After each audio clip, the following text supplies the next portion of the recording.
Chapter 12. Between mid-1991 and early 1993, from age 18 to 20, whilst Euronymous was from age 24 to 26, by the way, I made and recorded 4 full-length albums and mini-album, as well as music for at least one more full-length album. You could argue that I was in a very productive period of my life. I would argue that I was in a very destructive period of my life, with very little hope for a future and very few and far between plans for life, and that I just made music because I had nothing better to do. The fall of the Berlin Wall in 1989 made things even worse, because it took away all hopes I had for World War III, a conflict between NATO and the Warsaw Pact, where I could at least have participated as a partisan in Norway fighting against both NATO and the Warsaw Pact, and die happily in a storm of steel and fire, wearing my authentic German SS steel helmet that the police stole from me when I was arrested in 1993. After 1989, I did not even have that hope left. I was not overly optimistic or positive about life, so to speak. I can add that, the dynamite, rifles, shotguns, and ammo that the police found in my home when they arrested me was something I had for this purpose. By and large, I was completely disinterested in society and simply did not want to participate in any way. My view was that the good guys had already lost the war, and we were living in the shit that had come after because of that, and all it deserved was to burn, crash, and die.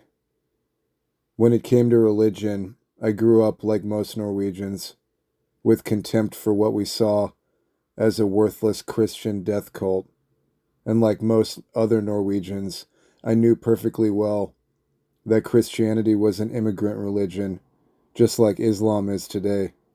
I was strongly anti-Christian and had been since I could walk upright. My parents were atheists, but also openly anti-Christian. They never baptized my brother and me, and also both left the state church early in life. I may add that all Norwegians were automatically included in the state church at birth. A clever way to make Norway look Christian, I guess. My mother revolted against it even as a child, and she said things like, Mary was just a whore. She did not know the name of the father of her child.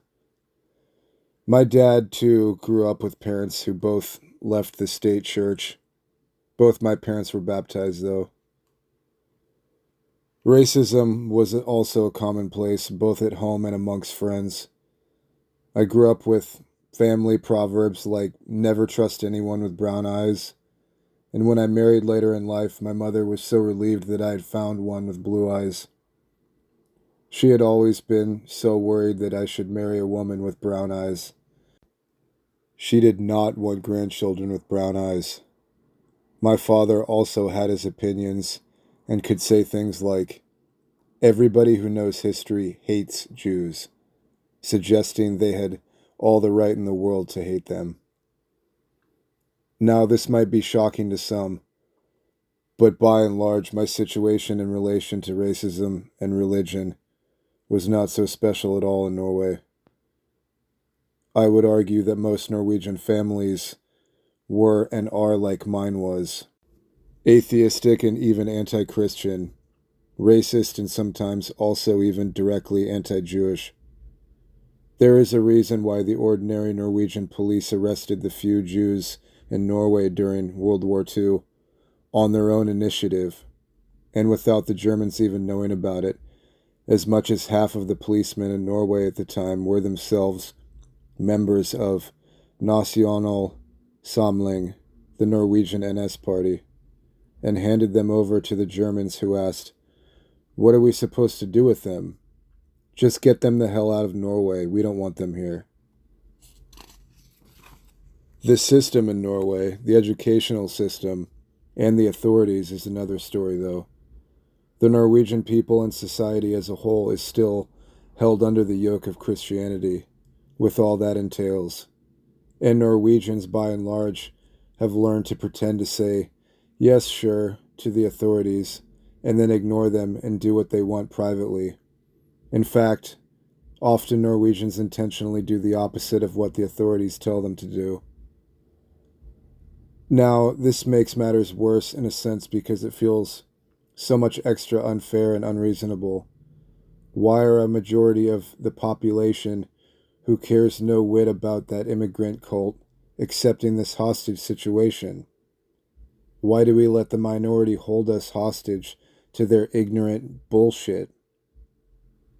Why must we walk around pretending, and yeah, many in Norway do, to be positive to Christianity?